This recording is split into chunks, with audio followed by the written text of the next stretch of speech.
Guiones y guionistas, capítulo 358. Hoy vamos a ver cómo podemos crear personajes secundarios en un guión.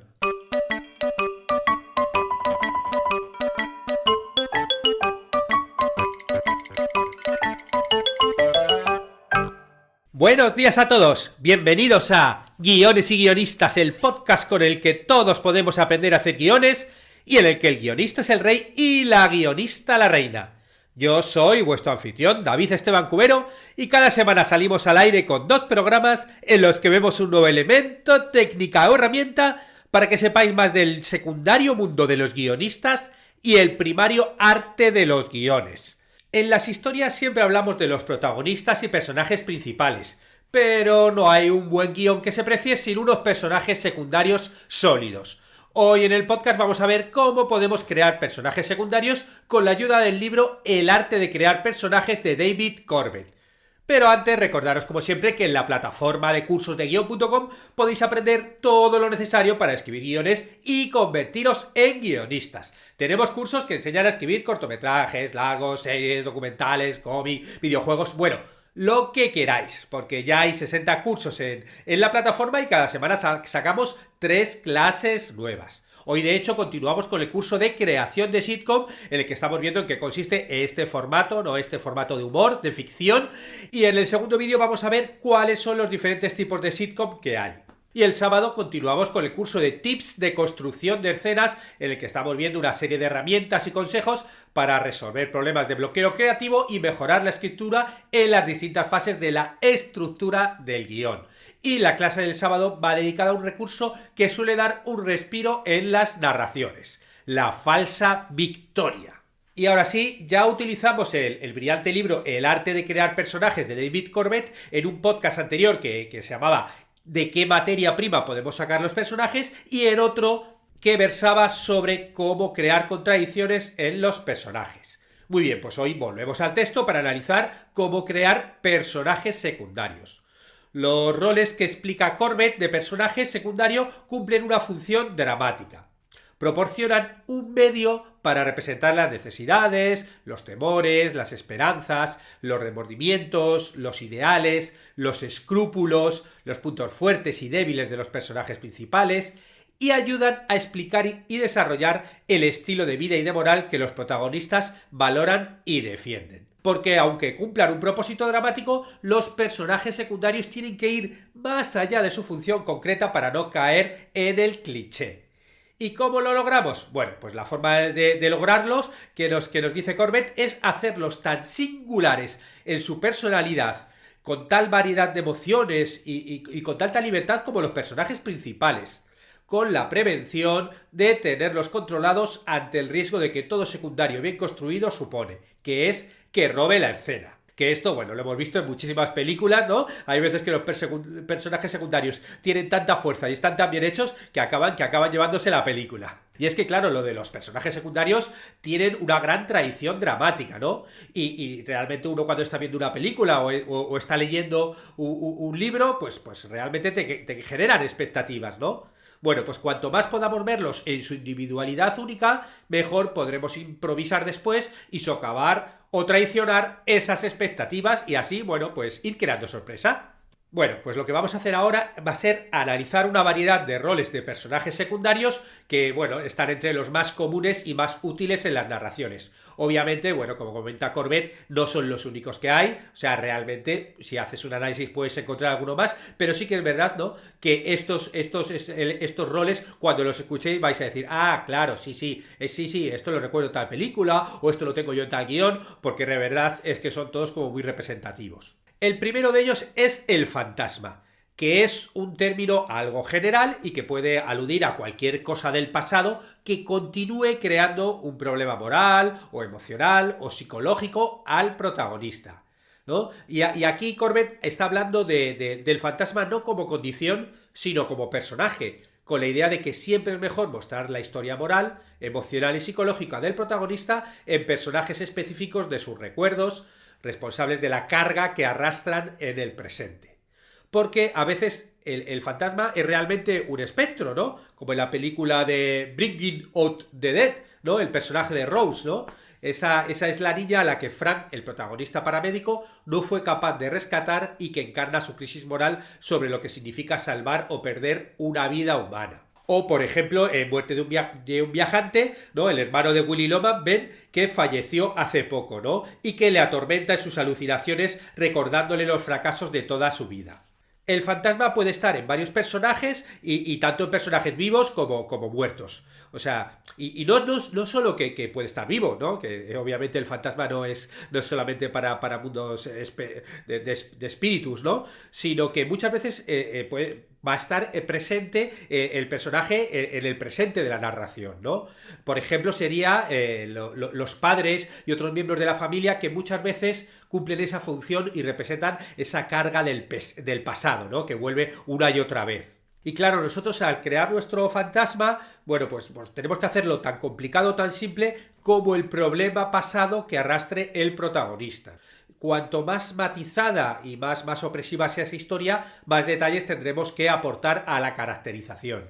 El siguiente personaje es el regresado, que es el personaje que obliga deliberada o involuntariamente al protagonista a resolver los problemas encarnados por el fantasma. Pueden cumplir esta función diferentes personajes secundarios, como por ejemplo amantes, cómplices, clientes, maestros o incluso enemigos. En las aventuras de Huckleberry Finn, Huck no va a poder comprender lo que significa no ya ser libre, sino también ser humano sin la compañía y el sacrificio del esclavo fugitivo Jim. Claro, la generosidad, el valor y la devoción de Jim contrastan con la mera curiosidad del padre de Huck. Jim, claro, en la historia es más que un aliado, ¿no? Es una especie como de espejo. O, por ejemplo, en la película Chinatown, ¿no? Evelyn Mulwright, ¿no? Sirve como aliada, ayudando a Jake a resolver el misterio externo, pero también como interés amoroso, ayudándole a lidiar con su cinismo interno, que usa para protegerse de su propia culpa. Y claro, cuando llegamos a la escena culminante, ahí las dos líneas convergen, ¿no? Por un lado está Jake, por otro lado está Evelyn y por otro lado el oponente, Noah Cross, ¿no? Y están todos ahí en pantalla al mismo tiempo y la escena permite la resolución de ambos niveles de conflicto a la vez. El regresado, ¿no? Este tipo de personaje secundario difiere de otros personajes secundarios en la naturaleza profunda y duradera de su influencia sobre el protagonista. Es decir, que un héroe puede crecer ante la presión de eventos externos, pero le va a ser muy difícil transformarse, ¿no? O superar un defecto o una limitación previa sin el estímulo o el apoyo de otra persona. Y pasamos al tercer rol, que sería el personaje de contrapeso. Porque mientras que el regresado obliga al protagonista a enfrentar sus problemas internos para alcanzar una revelación o transformación, el personaje de contrapeso sirve al interés de mantener las cosas como están, o incluso arrastra al héroe de vuelta a algún problema o trampa de la que aún no había escapado por completo. ¿Y cuáles son estos personajes? Bueno, pues por ejemplo, el cónyuge posesivo, la exnovia venenosa, la antigua pandilla de adictos inadaptados, el amigo sin ambición, el manipulador que se aprovecha de la culpabilidad y generosidad del protagonista. Es decir, todos estos personajes producen una especie de fuerza de gravedad que frena el progreso del héroe, que es un poco la función de este personaje, ¿no? Por ejemplo, el grupo de adictos que rodean a Jesse Pinkman en Breaking Bad lo arrastra al aburrimiento, a la inseguridad, a la culpa y el miedo que provoca su recaída. Aunque bueno, la influencia del personaje de contrapeso no es del todo negativa. Puede significar también a veces la atracción emocional de la tradición o la normalidad, ¿no? En contraste con el regresado, ¿no? Que representa entonces la posibilidad de cambiar. Y ejerciendo entre ambos una atracción igual o opuesta, ¿no? Por un lado está esa posibilidad de cambiar y por otro lado la tradición, la normalidad. El siguiente personaje es el aliado necesario. Al igual que el regresado, el aliado necesario se presenta de muchas formas. Puede ser el mentor, el interés amoroso, el compinche, el experto, el compañero de viaje, el hermano de confianza, el servidor fiel. En algún punto de la historia, el protagonista confía en el apoyo, la habilidad específica o la experiencia, la sobriedad, la propensión a la violencia, la capacidad de obtener apoyo, el compañerismo o algún otro talento que aporta el aliado crucial. Y claro, en muchas guías de escritura, ¿no? En muchos manuales, se puede leer que el aliado crucial normalmente aparece cerca del final del primer acto o al principio del segundo acto y luego desaparece o muere al comienzo del tercer acto. Claro, que es el momento en el que el héroe ahí ya tiene que alcanzar la resolución culminante por sí solo, ¿no? Pero bueno, esto no pasa siempre. Muchos aliados cruciales sobreviven bastante bien el acto segundo, afortunadamente. Pero por ejemplo, si el aliado crucial muere, ahí sí que muchas veces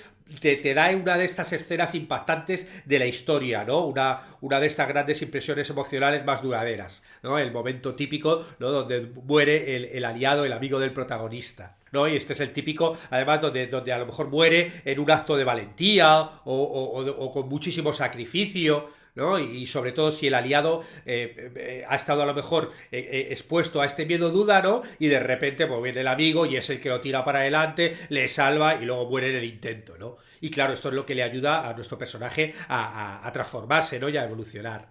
Aunque no solamente los protagonistas tienen aliados, ¿no?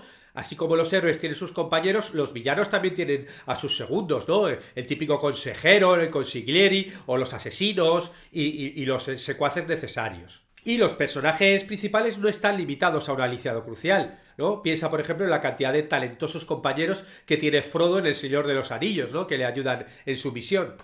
Lo que el aliado proporciona es una persona con la que el protagonista o el adversario pueden luchar mental o emocionalmente, o de quien aprende una habilidad necesaria o accede a una nueva pericia o sabiduría que facilita el logro de su objetivo y resalta las razones por las cuales no puede o no quiere lograrlo. El siguiente rol es el traidor y el malvado con corazón. La traición contiene tal carga emocional que el personaje que la comete suele reclamar el centro del escenario, ¿no? Suele ser bastante protagonista, como por ejemplo Bruto, ¿no? O Ricardo III, o Emma Bovary. Pero, claro, también hay para la traición un nivel intermedio. Y es una excelente oportunidad para hacer un giro en la historia, ¿no? Que realmente si tú no entiendes, ¿no? Que cómo puedes cambiar la lealtad de tus personajes, como autor te lo estás perdiendo, con lo cual está bien que explores eso, ¿no? No hace falta que tu película sea solamente sobre la traición y tenga ahí un personaje como Bruto, ¿no? Que sea, bueno, pues porque toda la película vaya de eso, sino realmente personajes secundarios pueden hacer este juego, ¿no? Estas pequeñas traiciones y hacer pequeños giritos en la trama que te hagan más llevadera la película, ¿no? Pero claro, para que la traición logre su efecto dramático se tiene que establecer primero la confianza y motivar luego el cambio de lealtad, ¿no? Este es el típico papel de un emisario o intermediario del oponente que desarrolla simpatía o cariño por el protagonista, ¿no? Ejemplos serían el guardia del campo de prisioneros de guerra, que en secreto ofrece raciones extra a los prisioneros, o el ayudante del fiscal que se enamora de la acusada, o la esposa del vecino hostil que acepta una taza de café, ¿no? Que está como agradecida porque por fin alguien la está escuchando. Y claro, esto le da un medio al protagonista para obtener información de su adversario o para defender su causa por la intermediación. Y el riesgo que enfrenta el personaje de ser visto como un traidor también te está creando más tensión dramática y más suspense. El siguiente personaje sería el visitante y el extraño. Estos dos personajes, ¿no? Ya sea el visitante o el extraño, ofrecen una perspectiva de los hechos ajena a las normas sociales y culturales del entorno predominante, ¿no? El punto de vista, ¿no? De estos personajes permanece un poco como a la altura de los ojos y supone un desafío para el protagonista en sus esfuerzos por comprender las circunstancias a las que se enfrenta. Por ejemplo, en Matar al Ruiseñor, bueno, pues las visitas de verano de Neil Harris le brindan a Scott la oportunidad de ver con nuevos ojos su aburrida vida en Alabama. O, por ejemplo, en la película Rachel, la vida de solterona de 35 años de Rachel Cameron, se estremece con la visita de dos extraños a su pequeña población del sur. ¿No? Es un predicador itinerante y luego un amigo de la infancia que, bueno, que regresa allí a la región y, claro, viene con otros ojos. Esa es la función, ¿no? de este visitante o extraño. Llegar con ese nuevo punto de vista al personaje protagonista y aportarle, bueno, pues toda esa riqueza. Y por último, la aldea. Los distintos modos que el protagonista y el adversario defienden no son abstracciones. Están poblados de personas que reflejan las alegrías, los consuelos, los secretos, la moral, los deberes, los enredos, las oportunidades y mucho más de los personajes principales. Incluyen familia, amigos, vecinos, miembros de su iglesia, compañeros de trabajo, socios comerciales, competidores, la típica peña de jugar al póker, al mus o a lo que quieras de cartas, ¿no? O los otros padres del parque. Y claro, todos estos personajes pueden ser una lista interminable, por eso hay que decidir a quién incluir y a quién dejar fuera en nuestra historia. Lo importante de estos personajes es que reflejen la variedad de lealtades y fuerzas opuestas que influyen en cómo se comportan los personajes principales y en cómo persiguen sus principales objetivos en la historia. Son, por ejemplo, los ciudadanos de Bedford Falls en Qué bello es vivir, o los refugiados varados en Riggs, en el bar de Riggs, en Casablanca, o, bueno, por ir a un ejemplo más moderno, en La Casa de Papel, todos los secuestrados de la serie, ¿no? Cuando se meten ahí en la Casa de Moria de Tiemble, secuestran a todos los que están por allí, ¿no? Y están allí toda esta especie como de masa informa que de vez en cuando alguno de ellos tiene algún micro momento de protagonismo, ¿no? Y los demás están un poquito, pues para proporcionar esa masa. Pero claro, cuando tienen esos momentos de protagonismo, bueno, eso te ayudan a contrastar alguna de las tramas o contrastar con alguno de los personajes. O sea, que tienen ahí su función. Estos personajes no están en la historia porque pueden estar allí, sino porque tienen que estarlo, ¿no? Le dan esa especie como de contraste o amplifican los efectos emocionales o prácticos creados por los otros personajes secundarios. Cuando un visitante o un extraño ofrece una perspectiva externa del mundo de los personajes principales, la aldea se compone de gente mejor informada, ¿no? Y claro, representan el bullicio y la molestia de la vida cotidiana, el trueque moral del mundo, y así proporcionan color, contraste y profundidad a los personajes más importantes, como nos dice David Corbett. Bueno, y ahora te propongo que hagas un ejercicio que lo puedes hacer, bueno, de dos formas. Uno, revisando ya guiones si los tienes escrito, lo puedes utilizar como para analizar los personajes secundarios de tus historias, y luego también si estás en proceso de escritura de alguna de tus historias, bueno, pues entonces vas a poder pensar, ¿no?, tus personajes secundarios ya directamente qué rol están haciendo en tu historia. Claro, tú pregúntate, ¿hay un fantasma? ¿No? Es decir, un personaje de la historia de fondo del protagonista que ejerza aún una influencia problemática sobre él. ¿Hay a lo mejor un regresado que obliga al protagonista a dar un resultado positivo a esa influencia o a resolver el conflicto que haya creado? ¿Hay un personaje de contrapeso en el presente de la historia que entorpezca los esfuerzos del protagonista por alcanzar la revelación o la transformación? ¿Cómo ayudan esos personajes al protagonista a enfrentar o resolver sus conflictos internos? Y puedes incluso analizarlo en escenas concretas, ¿no? ¿Hay algún aliado crucial? ¿Cómo se presenta? ¿Como maestro? ¿Como amante o pareja? ¿Como compañero experto o confidente? ¿Como fiel sirviente? ¿Funciona también como regresado? Bueno, pues nada, analiza en escenas concretas cómo ayudan estos personajes al protagonista o al oponente a lograr sus objetivos y cómo encarnan, por tanto, la complejidad del plan de cada uno de ellos. Bueno, y con estos deberes terminamos el podcast de hoy en el que hemos visto cómo crear personajes secundarios en tu guión. Si pensáis que le puede ser útil a alguien, pues nada, con tal de que aquí tenemos un podcast en el que aprendemos entre todos a contar historias y divulgando por redes sociales, boca a boca o como queráis. Muchas gracias a los que os suscribís a los cursos de guión o contratéis las consultorías y mentorías porque ayudáis a que el podcast se mantenga. Estaremos juntos los martes y jueves con nuevas técnicas, estrategias y análisis para que aprendamos entre todos a ser mejores guionistas. ¡Hasta pronto!